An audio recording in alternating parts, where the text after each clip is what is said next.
नमस्कार, जय हिंद दोस्तों। स्वागत है आपका एक नए वीडियो में। मेरा नाम है अंशुमन सरकार। दोस्तों, नेपाल से तो बड़ी खबर आ ही रही है। नेपाल में तख्तापलट हुआ है। खड़ग प्रसाद शर्मा ओली जो प्रधानमंत्री हुआ करते थे, अभी वो राजीनामा या त्यागपत्र देके कहीं जाके छुप गए। नेपाल के भीतर हो या नेपाल से बाहर कहीं गए हो, लेकिन वो छुप गए हैं। मेरे अगर नेपाल के ऊपर बनाए हुए पिछले सारे वीडियोस देखे होंगे आप लोगों ने, तो आप लोगों को पता होगा कि मैंने कहा था कि आज नहीं तो कल केपी शर्मा ओली जो है, उनका जो टेन्योर वो जाने वाला था। क्योंकि ना, मैंने नेपाल के अंदरूनी जो है पॉलिटिक्स में क्या चल रहा था, सारी चीजें मैंने डिस्कस करी थी। और मैंने कहा भी था कि एक ना एक दिन ये जो प्रोटेस्टर्स दोबारा सड़कों पे आएंगे। जब राजशाही की मांग कर रहे थे, तभी मैंने कहा था कि ये प्रोटेस्टर्स दोबारा आएंगे सड़कों पे। तो केपी शर्मा ओली अगर थोड़ा सा चालाक होते तो वो भाप सकते थे, भाप लेते। क्योंकि ना, अगर कोई भी कहीं से भी कुछ बोल रहा है, इसका मतलब कुछ है तथ्य उसमें। ऐसे बेकार में बकबक नहीं करता है कोई। तो अब जो है, अब तख्तापलट हो गया। जेन जी जो कहा जाता है, जो नेपाल के जो कि यूथ है, जो कि करीबन 50% उनकी आबादी है नेपाल में। एक स्ट्रॉन्ग फोर्स है वो लोग। उन्होंने एक प्रोटेस्ट मार्च शुरू की। वो भी आप लोग सबको तो पता है कैसे कि ओली की सरकार ने एप्स बैन की। ऐप के विरोध, बैन के विरोध में जो है जेनजी जो कम उम्र के लड़के लड़कियां सड़कों पे उतरी और फिर प्रोटेस्ट हुई।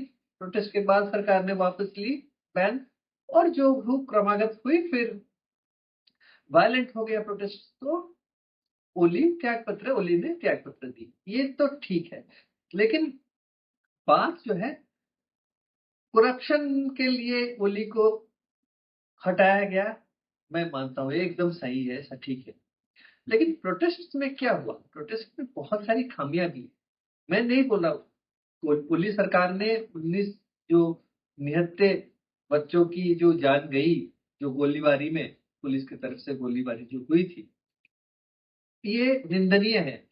कंडेम किया जाना चाहिए इसको। लेकिन नेपाल में जो उसके बाद जो होते कि बात जो हुआ, वो परिस्थिति और भी भयंकर हो गया। इसमें क्या हुआ, उन्होंने पार्लियामेंट जला दी, सुप्रीम कोर्ट की बिल्डिंग जला दी, दूसरे कोर्ट्स जला दिए, होटल जला दी। 5 स्टार सबसे बड़ा हिल्टन होटल, उसको भी जला दिया। डिस्ट्रिक्ट कोर्ट जला दिए, अटॉर्नी जनरल के ऑफिस जला दिए, फिर लैंड रेवेन्यू ऑफिसेस उनको जला दी, पॉलिटिकल लीडर्स के घरों को जला दिया, सारी चीजें करी। ये क्यों की? ये जो जितने भी चीजें की, ये गणतंत्र की एक जो है लैंडमार्क्स होती है। ये जो पार्लियामेंट के बिल्डिंग हो या सुप्रीम कोर्ट हो, ये जो डेमोक्रेसी आप लोग बोल रहे हो ना, डेमोक्रेसी में ये चीजें लैंडमार्क होती है। इनको जला दिया तो डेमोक्रेसी को ही खत्म कर दिया, इसका मतलब। ये सोचने वाली बात है। जेनजी, मुझे नहीं लगता है कि जेनजी की ये हरकतें हैं।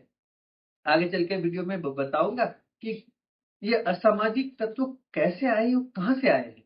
तो वीडियो में अंत तक बने रहे।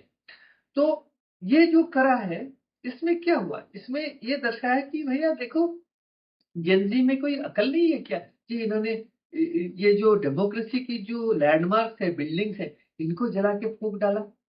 और आप लोगों को पता है, ये इसके अलावा करीबन 7,500 लोगों को जेल तोड़ के भगा दिया।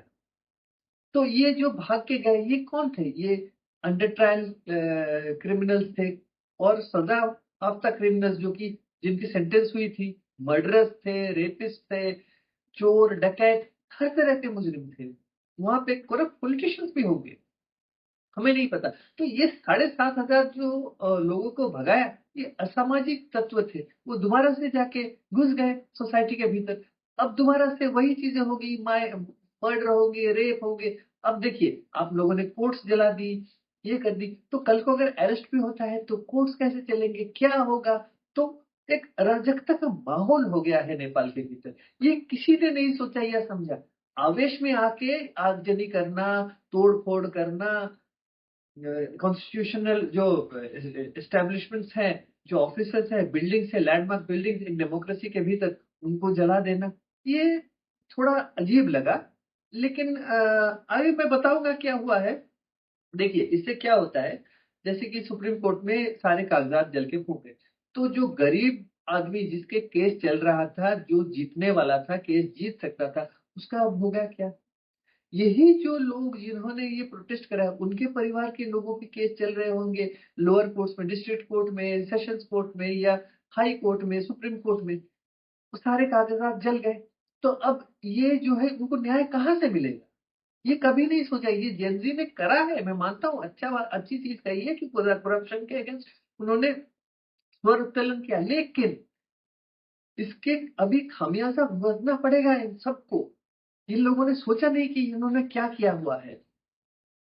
अब देखिए, अब आर्मी ने टेक ओवर कर लिया। रामचरण पौडेल साहब जो प्रेसिडेंट है, देखिए, प्रेसिडेंट को आप रिजाइन कराओगे तो कॉन्स्टिट्यूशनल क्राइसिस हो जाएगा नेपाल के भीतर। तो कॉन्स्टिट्यूशनल क्राइसिस से बचने के लिए प्रेसिडेंट को होना जरूरी है।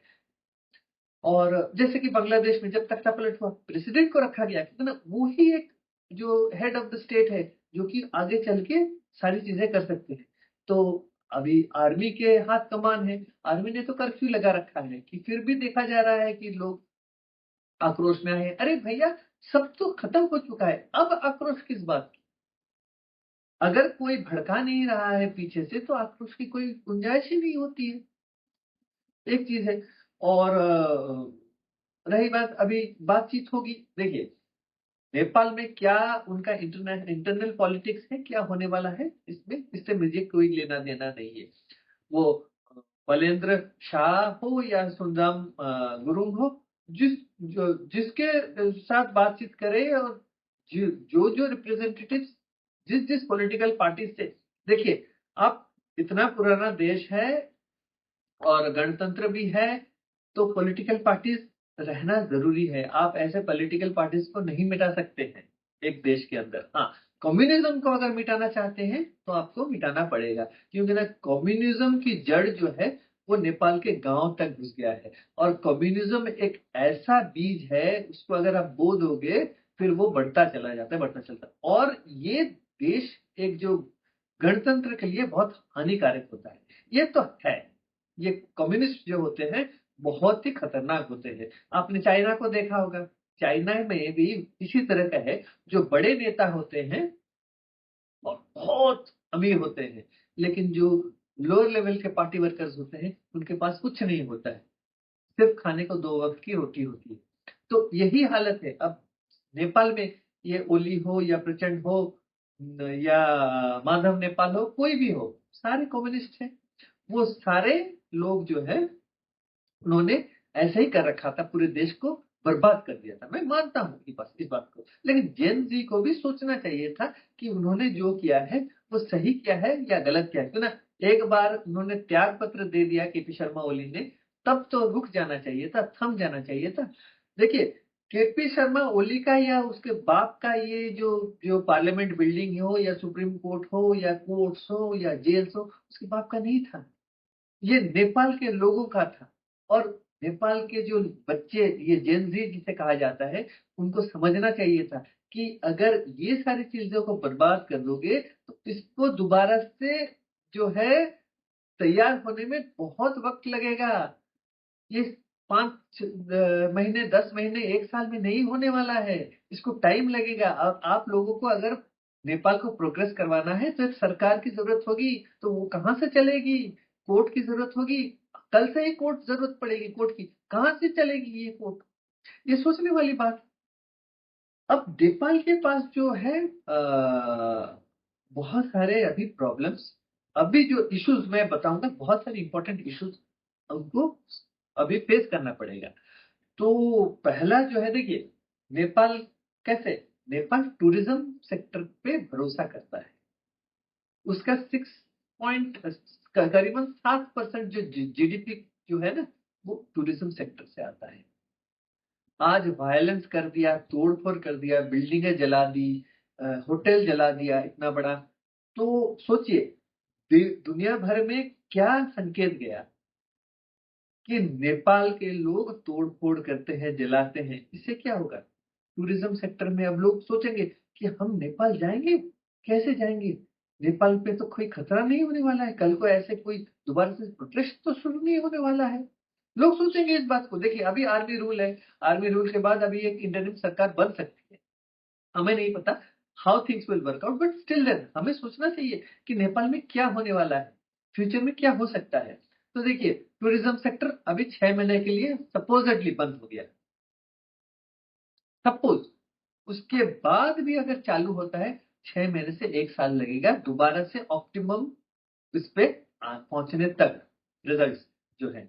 तो 1.5 साल पकड़ के चलिए कि इस टूरिज्म सेक्टर बंद है। अब जेन जी बोल रही है कि अनएम्प्लॉयमेंट है, नौकरियां नहीं है। भैया आप लोगों ने ऐसी हरकतें कर दी, रेजिग्नेशन के बाद बंद कर देना चाहिए था ना। ऐसी हरकत कर दी तो क्या हो गया?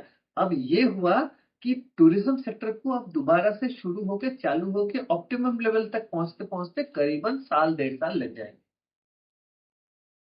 तो जो भी नौकरियां थी इस सेक्टर में अब ये ठप हो जाएंगी, बंद पड़ जाएंगी। ये सोचना चाहिए था, किसी ने नहीं सोचा और किसी कोई बताने वाला भी नहीं था आप लोगों को, ये जेनजी को। ये बहुत मतलब दुख की बात है। फिर दूसरी बात है रेमिटेंसेस। आप बोल रहे हो कि हर साल 8 लाख लोग नेपाल से बाहर जा रहे हैं। अब नौकरियां नहीं बची तो क्या होगा? दोबारा से जाएंगे 8 लाख लोग बाहर, उससे ज्यादा जा सकते हैं कि ना टूरिज्म सेक्टर को बंद कर दिया। टूरिज्म से सटा हुआ बहुत सारे सेक्टर हैं, रेस्टोरेंट है, दूसरे गाड़ी जो टैक्सी वगैरह, ये सारी चीजें इससे जुड़ी हुई है। पूरा इकोनॉमी एक देश का चलता है टूरिज्म सेक्टर से, कई देश है। तो ये चीज किसी ने नहीं सोचा। तो ये जो रेमिटेंसेस 25% आता है जीडीपी, उससे 25% नेपाल का जीडीपी रेमिटेंस से आता है। अब दोबारा से वही चीज हो गया। देखिए ओली ने क्या करा था, जैसे भी भारत के यहाँ अग्निवीर स्कीम चल रहा है आर्मी के भीतर, ओली ने कहा कि मैं नेपाल के लड़कों को नहीं भेजूंगा। गलत बात किया ना। सरकारी नौकरी थी, आगे चल के भविष्य अच्छा, जो सैलरी था, भारत में आते काम करते ट्रेनिंग लेते, आर्मी का ट्रेनिंग मिलता, सब कुछ था। ओली ने बंद कर दिया। अब देखते हैं आगे नया सरकार, अगर अंतरिम सरकार भी आती है, अगर ये अपॉर्चुनिटी दोबारा से खोल देती है तो बहुत सारे बच्चों को दोबारा से नौकरियां मिल जाएंगी और अच्छे जो सैलरी भी मिलेगी। तो ये बात है। और एक चीज है, खड़ग खड़ग प्रसाद शर्मा ओली जो थे वो, उनकी नजदीकियां चाइना के साथ बहुत थी। तो उन्होंने क्या किया था, उन्होंने भारत को बिल्कुल, भारत नेपाल के लोगों के दिमाग में उन्होंने भर रखा था कि भारत तुम्हारा दुश्मन है, चाइना तुम्हारा दोस्त। ठीक है। तो इससे क्या हुआ ना, हर किसी को लगा कि भारत दुश्मन है तो चाइना दोस्त है। तो चाइना को ओली ने बुलाया, इन्वेस्ट करवाया, इन्वेस्ट करवाया। अब ओली चाइना के बंदे थे, अब ओली नहीं रहे। चाइना क्या करेगा, जो भी इन्वेस्टमेंट चल रहा था उस पर रोक लगा देगा। तो जो भी डेवलपमेंट प्रोसेस चल रहा था उसमें रुकावट आ जाएगी। लेकिन भारत तो ये नहीं करेगा। भारत नेपाल के लोगों को अपना भाई बहन समझते हैं। तो भारत जो है अपना डेवलपमेंट प्रोजेक्ट जो है वो जारी रखेगा और कई और तेजी से जारी चलाएगा, जिससे कि नेपाल जो है उसका इंफ्रास्ट्रक्चर जल्दी से जल्दी तैयार हो जाए और नेपाल एक डेवलपमेंट की ओर मजबूती से आगे बढ़ सके। तो ये है। और अब चाइना सोचेगा कि मैं दोबारा से नेपाल की राजनीति में हस्तक्षेप करूं, क्योंकि ना कम्युनिज्म तो उसके अंदर है। तो अब ओली नहीं है, या प्रचंड नहीं है, या माधव नेपाल नहीं, तो क्या हुआ, दूसरे नेता है, उनको दोबारा से वो तैयार करने की कोशिश कर सकता है। तो जेनजी को ये भी सोचना चाहिए कि कम्युनिज्म को अगर जड़ से खत्म नहीं करेंगे नेपाल से तो ये प्रॉब्लम दोबारा से शुरू होगा। वरना ये 17 साल में 13 सरकारें कैसे बदली? एक तो करप्शन है और ऊपर से ये कम्युनिज्म के लिए, कम्युनिज्म में कई सारे फैक्शंस हैं तो उनके बीच भी प्रॉब्लम्स हैं। तो ये रीजन है। और एक चीज है, केपी शर्मा ओली क्या करते थे कि अभी हाल फिलहाल में चाइना के साथ इतनी दोस्ती बढ़ गई कि चाइना के साथ साथ भारत विरोधी गतिविधियों में वो शामिल हुए थे। जैसे कि बांग्लादेश के साथ, पाकिस्तान के साथ मिलके भारत विरोधी षड्यंत्र कर रहे थे। तो इससे क्या हुआ, उन्होंने क्या करा, पाकिस्तानियों को नेपाल आने दिया, बांग्लादेशियों को नेपाल आने दिया। मैं नहीं कहता टूरिज्म के लिए आए, कोई बात नहीं, लेकिन उसके अलावा कई तरह के तत्व नेपाल के अंदर आना शुरू हो गया, जो कि पाकिस्तान से आए, बांग्लादेश से आए।